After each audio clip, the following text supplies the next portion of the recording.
ayyaanni fakkaatu iyyuu kan hin argin jirru kanneen nyaachisuun arginee nyaachuu kan dadhabne yoo gaafa. Tibbana wal dhabuun kan himame artistoonni lamaan Caalaa Bultumee fi Andu'aalem Gosaa araaramuu irratti. Wanti amma Facebook irratti gaafa guyyaa wal lolaa ture suni gaafa guyyaa araaraa soba ta'uu fi wantoonni hedduunis immoo defend of gochuudhaaf qofa akka ta'anii kan kaafame.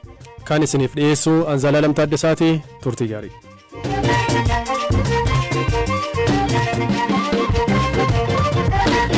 jalqabarratti hoogganaan kooriyaa kaabaa Kim Jong Un gita isaanii Raashiyaa Vladimir Putin waliin wal arganii mari'achuuf baaburaan manaa bahaniiru. Ameerikaan marii Putinii fi Kim dhimma waliigaltee meeshaa waraanaa irratti ta'uu odeeffannoo qaba jette. Kim Jong Un erga aangoo qabatanii yeroo biyya biraatti imalan hin dhaga'amu. Pireezidaantichi baaburaan maaliif imalu kan jedhuu fi marii gaggeessitoota lamaan gidduutti ta'a jedhame irratti waa'illi koo Galaanaa Balaa gabaasa qaba. Bulchaan Kooriyaa Kaabaa Kim Jong Un magaalaa handaara galaanaa taate Vladivostok keessatti gita isaanii Vladimir Putin arguuf gara Raashiyaa imalanii jiru. Kim baabura dulloomaa suuta deemuun kiiloomeetira 1180 sa'aatii 20 keessatti imaluun Raashiyaa seenan. Baabura rasaasni hin seennee fi soorata barbaachisoo hunda of keessaa qabu kanaan imaluun duudhaa maatii Kim Jong Un. Baaburri kun meeshaalee waraanaa hedduu waan fe'ateef sa'aatiitti kiiloomeetira 50 qofa imala. Birqabaan baaburri saffisaan London sa'aatiitti kiiloomeetira 200 ka Jaappaan ammoo sa'aatiitti kiiloomeetira 320 imalu. Baaburri Kim Jong Un kun hiika maqaa biiftuu jedhu qaba. Hundeessaa Kooriyaa Kaabaa Kim Il Sung ka ittiin yaadatamanidha. Kim Jong Un wiixata kaleessaa Pyongyang irraa ka'an. Amma garam akka jiran teeknooloojiin ammayyaa warra lixaayyuu mirkanatti himuu hin dandeenye. Wanti mirkanatti beekame yoo jiraate Kim akkuma amma duraa baaburaan imaluu isaaniiti. Kim kana dura wayita gara Vladivostok imalan sa'aatii 20 itti fudhate. Bara 2019 keessa Donald Trump waliin wal arguuf gara Vietnam imalli taasisan ammoo sa'aatii 60 fudhate. Baaburaan sa'aatii dheeraa fudhatanii karaa dheeraa imaluun aadaa bara Kim Il Sung eegaledha. Hoogganaan Kooriyaa Kaabaa ammaa Kim Jong Un fi pireezidantiin Raashiyaa Vladimir Putin yeroo dhumaaf ka wal argan bara 2019 ture. Amma wal arguuf adeemuun isaanii biyyoota lixaa hedduu yaaddessee jira. Erga wal argaa isaanii isa dhumaatii addunyaa gubbaatti wanti baay'een jijjiirameera. Washington fi Pyongyang gabbisa niwukileeraa waraanaa irratti waliigalteen galanii ture cabeera. Bara 2017 Putin wixinee dhaabbatni biyyoota gamtoomanii Kooriyaan Kaabaa niwukileera misoomsuu akka ittiin fuufne qoqqobbii kaa'uuf qabate deeggaraa turan. Amma erga waraanni Raashiyaa fi Yukreen eegalee Moskoo fi Pyongyang walitti siiqaniiru. Lachuu waraanichaaf US'n himatu. Adoolessa darbe ammoo Kooriyaan Kaabaa ministeera ittisaa Raashiyaa Sergey Shoigu simatte. Kunis manni maree nageenyaa dhaabbata biyyoota gamtoomanii Pyongyang irratti qoqqobbii dabalataa kaa'uuf wayita jedhu Moskoon diduu ishee xiqqoodhuma durseetu. Madaalli humna kaaba ba'aa Eeshiyaa jirus jijjiirameera. Keessumaa erga US Kooriyaa Kibbaa fi Jaappaan gara tokkotti fiddee booda ammatti wanti ifa hin taane michuun Kooriyaa Kaabaa Chaayinaan waliigaltee Moskoo fi Pyongyang gidduu ta'uuf deebii akkamii kenniti ka jedhudha. Kim Jong Un waliin eenyu gara Raashiyaa akka malee wanti tarreeffamee ifatti ibsame hin jiru. Haa ta'u malee Un baabura wayita koran suuraalee kaafaman keessaa aangawootni olaanoo beekaman mul'ataniiru. Kadamee dinagdee siyaasaaf ittisaa hoogganan jiru. Putin waraana Yukreen irratti gaggeessaa jiraniif meeshaa waraanaa gaafachuu danda'u sodaan jedhu gama biyyoota lixaan dhaga'amaa jira. Kooriyaan Kaabaa doonii waraanaa galaana jalatti nuukileera dhukaasuu danda'u torbee darbe keessa ifa gochuun ishee ni yaadatama.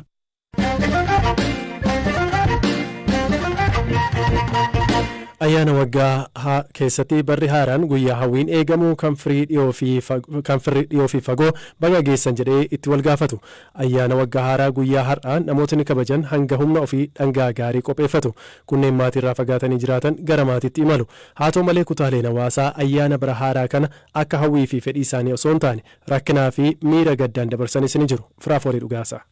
Egaa isa qabuuf ayyaana malee kan qabne maal ayyaana reef ayyaama jiraannee mana yoo argate boqqolloo akaanee nyaannee ooluun iyyuu waan guddaadha. Nagaa ooluun keenya waan guddaadha. Maaltu nyaatama akka duriitti hin jiru wanti nyaatamu hin jiru.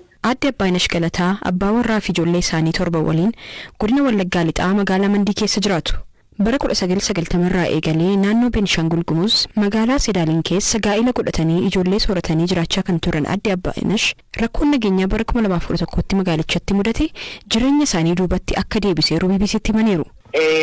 Achi dhaqee mana nyaataa banee achi mana nyaataa hojjedhu mana nyaataa hojjetee utuma ittiin jiraadhu. Haalli mana nyaataa babal'atee guguddannaan mana nyaataa waggaa 3 immoo dhiisee jallisii bishaanirra hojjetee firaafirii adda addaa hojjechaa ture jechuudha.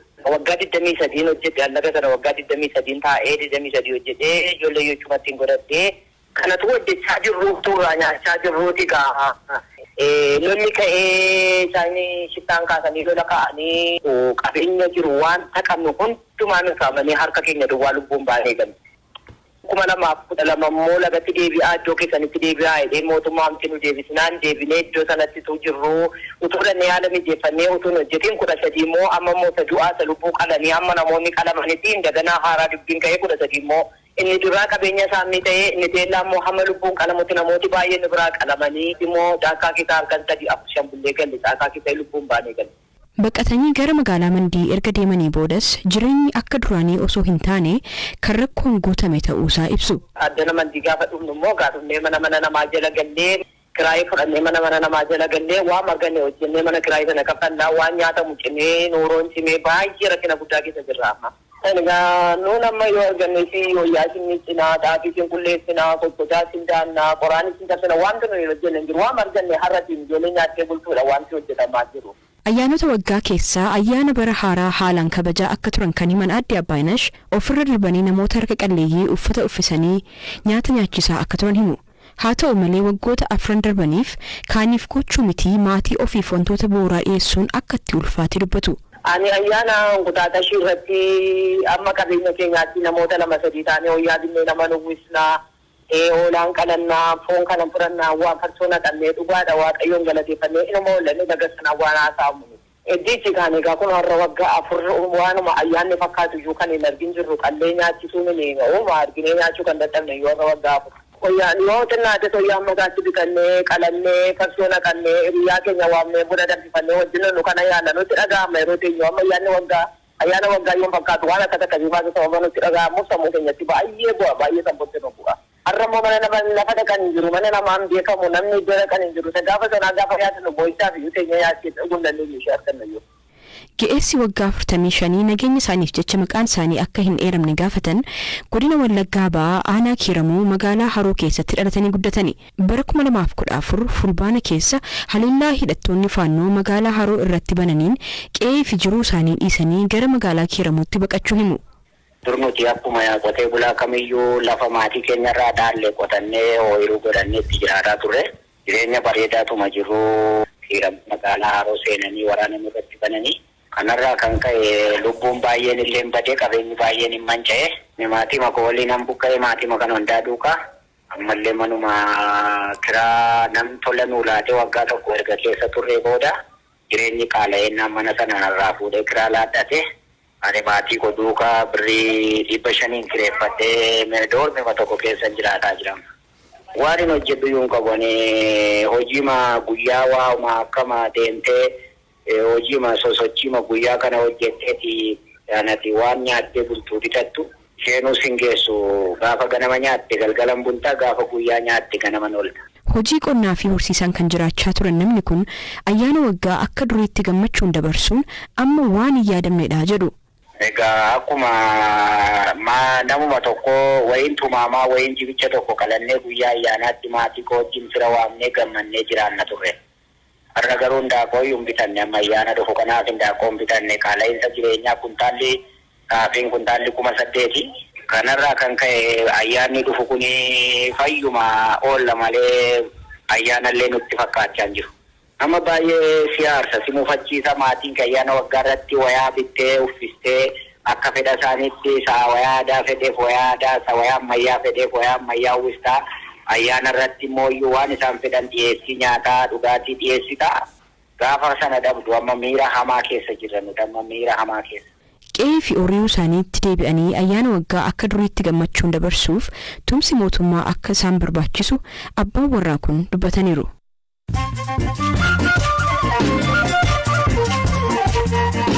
Sagantaa raadiyoo BBC Afaan Oromooti oduun gaggabaaboon sinitti malee biyyaatti balaa lolaa mudatee yoo xiqqaate namootni 2,000 ol ta'an du'an waldaan qaxxaamura diimaa fi waldaan addeessa diimaa akka ibsanitti hidhaan 2 cabuun riqichootni 4 ammoo cabuun namootni 10,000 ta'an ammayyuu achi buuteen isaanii hin argamne magaalaan Deernaa jedhamtu lolaan kan awwaalamte yoo ta'u UN dabalatee dhaabbileen adda addaa garee lubbuu baraartotaa baasaniiru. Pireezidaantiin Zimbaabuwee Emerson Mnangagwa ilma isaanii miseensa kaabinee gochuun muuduun isaanii biyyattiitti dheekkamsa kaase. Mnangagwaan ilma isaanii Deevid Kudaakwaashee itti aanaa ministeera maallaqaa gochuun akka qaama gahee dargaggoo miseensota paarlaamaatti kan aangoo dhiyeessaniif. Manni maree bakka bu'oota uummata Ameerikaa Joo Baayidaniin aangoo irraa kaasuuf himata dhiyeessuuf jedhu. Miseensi paartii Riippaabilikaanii Keevin Maakaartii pireezidaanticha aangoo fayyadamuun mala maltummaa fi seera gufachiisuun himatamuuf jedhu jedhan. Raagaan pireezidaanticha irratti argame jiraachuu baatus qabeenya ilma isaanii argatan irratti yeroo dheeraaf gaaffiin tureera.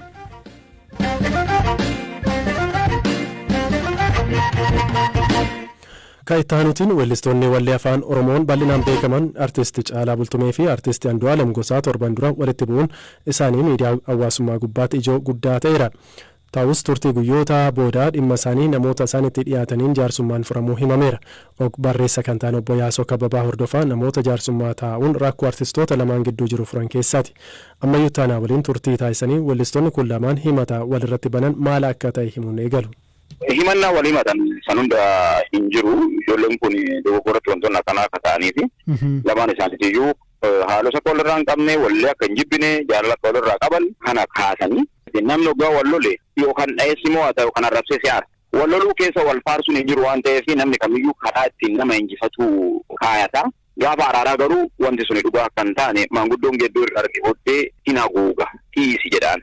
Wanti amma Facebook irratti gaafa guyyaa wal lolaa ture suni gaafa guyyaa araaraa soba ta'uu fi wantoonni hedduunis immoo defend of gochuudhaaf qofa akka ta'anii kan kaafame sana immoo maanguddoonni gorsanii akka irraa deebi'an himaniif kan raawwate. Kanaafuma gaafas kan Facebook qoqqoodame keessa isa kamtu soba akka ta'e ifa mitiidha amma dubbii keerraa akka nu hubadhutti. Kuni soba kuni dhugaadhaan jedhu maanguddoonni kun sirrii miti kun sirriidha maanguddoonni. Kanaaf waan sirrii hin taane waan dabdee taate sana kun dabdeedhaa dhiisi jedheetti gorsa. Egaa gorsee ka'ee booddee garuu namoota badii qaban jedhamee yaadamu sanallee taatilu seera maanguddummaa haguugudha. Dhimmichi akkamiin furame tarii walkiisuun ture tarii maallaqaan ta'uu danda'a. Dhugaa waliilaachuu jira malee walkiisuun hin jiru. Sababni isaa ijoolleen tuni karuma kamiiniyyuu yoo madaalame ijoollee boruuf egerellee wal dhabanitti boruuf egerellee addaan ba'anitti. Kanaaf obboleessi obboleessa irraa beenyaan nyaatu. Dhugaa garuu waliilaatu obboleessa kiyyaa anatu sitti balleesse anatu si miidhe ija jaarsaa fuulduratti miidhama keetis dhugaan sii kenna. Egaa jedhee dhugaa laachuudha kun. Lamaanuu dhugaa walii kennanii yookiin immoo tokko dhugaa kennee tokko dhugaa fudhatee beenyaa garuu walirraa fudhatan walirraa isa fudhatan. Beenyaa walirraa fudhachuun garaa walitti fayyisu haaloo walitti qabsiisa malee maanguddummaan immoo haaloo walitti qabsiisuu miti garaa walitti fayyisuudha. Amma maallaqa akka kaffaluuf abbaan ta'e waliigaluu isaanii odeeffannoo akkasii dhaga'ee ture. Kanaaf sirrii miti odeeffannoon akkasii. Maallaqni kaffalamuuf murtaa'es hin jiru. Maallaqni kaffalus hin jiru. Kan caalaan kaffalus hin jiru. Kan Andu'aalem fudhatus hin jiru. Tole akkan dubbii keerraa hubadheetti badiidhaan kan himatame Caalaadha. Dubbiidhuma dhiisuudhaan dhiise jechuudha Andu'aalem akkasii dubbiinsaa. Dubbii dhiisuudhaan qofa miti araaramuudhaan dhiise. Achi gaafa sama dubbii sanarraa akka dhageenyetti namni biraallee miidhame akka jiru dhageenyeerra. Waa'ee isaa wayii kaaftanii. Jaarsummaan erga kan laalamu. Amma yeroodhaaf kan bakka sana jiru bakka sanatti ilaalamuu barbaadame dhimma Andu'aalem dhimma Caalati kan isaanii raawwanneerra. Kaanis hawaatumatti deemu. Amma eegga sagantaan sun raawwatee booda yeroo isaan gaabii uffatan agarre gaabii kana eenyutu uwwisee hiikisaa maali? Obboleessi obboleessa yoo muufachiise akka gulantaa raroo gugeessa isaaniitti fedhii namicha muufachiisetiin yookiin immoo ilaalcha maanguddootiin bakka muufachiise sana gateetti kabda gaaddisatti uwwisa. Hiikni isaa gaaddisatti gochuudhaan gateetti nama muufatee sanatti. Adeemsa aadaan furuun kun tarii adeemsa seeraa hordofanii raawwachiisuu hin laaffisuu waan akkasii yaaddessuu. Akka kootitti silaawuu kan jajjabeeffamuu qabu waan jaarsummaadhaan dhumu kana. Jaarsummaan ragaan barbaadu dhugaa barbaada. Seerri dhugaan barbaadu ragaa barbaada. Kana garaagarummaan isaa. Wal dhibdee guddaa araarsuuf tarii wanni isin amma gootan maaltu irraa baratama jetta? Warreen akka ijoollee amantii araarsan kanaa public figure ta'anii jiru ijoolleen kun hawaasa bakka bu'anii jiru. Ijoolleen akkanaa kun walitti bu'an caasaa hawaasummaatti diigamu namatu gareedhaan walitti bu'a. Wanni kanarraa baratamu maalinni namni gareedhaan akka waliin lolle daddafanii rakkoo jiru lafarratti furanii qabbaneessuu fi garaa walitti firoomsuun barbaachisaa akka ta'e gulantaa kamittiyyuu akka baratamu hojiin kun murteessaa fi barbaachisaadha naman.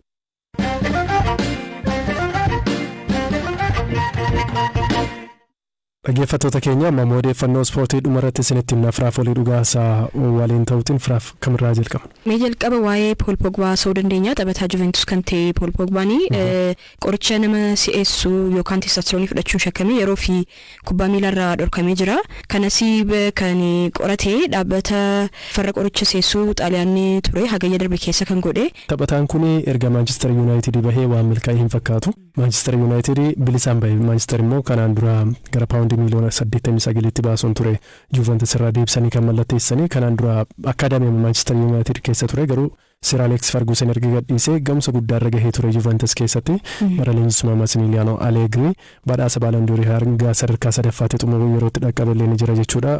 Barma sanaadha kan gara Manchester United itti deebi'ee bara leenjisummaa Jose Mourinho garuu wal dhabdee leenjisicha waliin uumameen gamsa guddaa irra soon gahee hafee Solskjaer jalattis akkasuma ture osuma kana jedhu kontiraan isaa xumurame bilisaan ture kilabicha keessaatti kan ba'e jechuudha. Kilabiin United waan taphataa kanarraa argate hin qabu ture gahumsa koo maal akka ta'e United itti nan argisiisa jedhee dhaadachuun ture kilabicha keessa kan ba'e garuu taphuma jalqabaa irratti miidhame waggaa tokko guutuu taphaatiin ala ta'e daqiiqota muraasadha kan inni taphate sanatti aansee immoo dhimmi kun irratti dhufe jechuudha.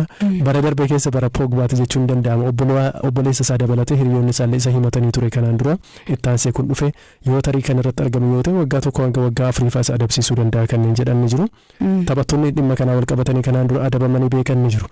Fakkeenyaaf karra eegaa Manchester United amma Andree Onana yeroo Ajax Amsterdam keessa jiru qorichaadha warraasaa dogongoraan fudhatee keemikaal akkasii fincaansaa keessatti argame waggaa tokkoof osoo hin taphatiin ture sana booddee gara Inter Milan deemeeti waggaa tokko ergachi ture immoo United mallatteessise jechuudha.